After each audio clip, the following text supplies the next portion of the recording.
Theresa May's threat to walk away from the stalled Brexit talks is looking increasingly hollow, after Labour said it was talking to Tory MPs in a cross-party fight against no deal. Shadow Chancellor John McDonnell said he not willing to allow the UK to crash out of the EU, plunging the economy into an uncertain high-tariff trading regime.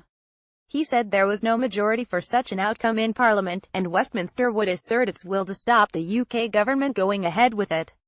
He told the BBC's Andrew Marr programme, "I'm not willing to countenance that. I don't think there is a majority in Parliament for no deal. I think there are enough sensible people in the House of Commons to say, this cannot happen, we cannot damage our country in this way." Asked if Labour would work with Tory MPs who shared his concerns, he said there are discussions going right the way across the House. However, Chris Grayling, the Tory Transport Secretary, told the same programme that Mr McDonnell was talking a lot of complete nonsense and the UK's membership of the EU would expire automatically in March 2019, and Parliament couldn't stop it. He said John McDonnell threatening to derail this Brexit bill is John McDonnell threatening to create the kind of chaotic Brexit he himself is warning against. He said it was in the mutual interests of the UK and EU for a deal to be struck, and he was confident it would be, but added Britain would succeed whatever happens.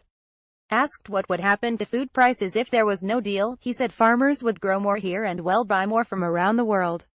Mr McDonnell's comments came as it was reported a powerful group of MPs had drawn up a plan to block the UK government from proceeding with a no-deal Brexit.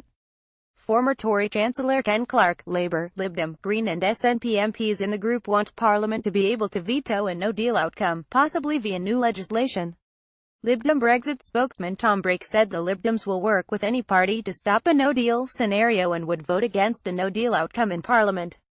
In an attempt to strengthen her negotiating hand in Europe and placate hardline Tory Brexiters, the Prime Minister last week said she would spend £250 million on planning for a no-deal outcome from the Brexit negotiations. Mrs May has said no deal is better than a bad deal, but business leaders, the opposition and many Tory MPs warn it would be a brutal shock to an already fragile economy. The Northern Ireland party supporting Mrs May's minority administration, the DUP, also oppose a no-deal outcome, as it would mean the return of a hard border with Ireland. With talks deadlocked after 5 rounds, and the EU refusing to discuss future trade relations until the Brexit divorce bill is agreed, Brexit Secretary David Davis will go to Brussels on Monday for unscheduled talks on breaking the impasse. Former Brexit Minister David Jones said the UK should suspend negotiations until the EU is prepared to talk sensibly about money and future trade terms. He told BBC Radio 4, "Until such time as you talk to us, we will assume you are not really serious, and we will of course have to prepare for life outside the EU in which we will be trading with you on World Trade Organization terms."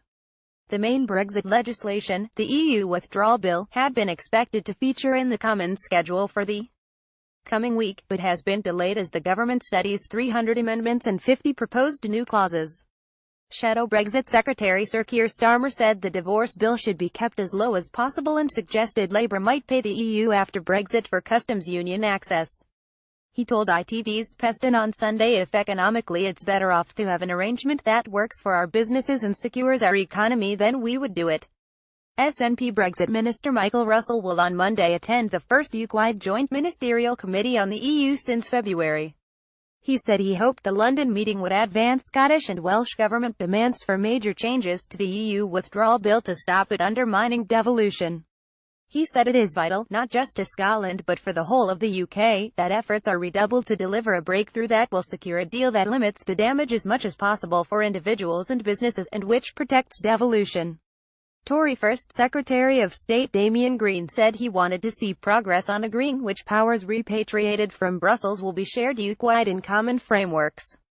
He said these are important talks on the future of the United Kingdom. "I remain committed to delivering a significant increase in the decision-making power of each devolved administration after we leave the European Union.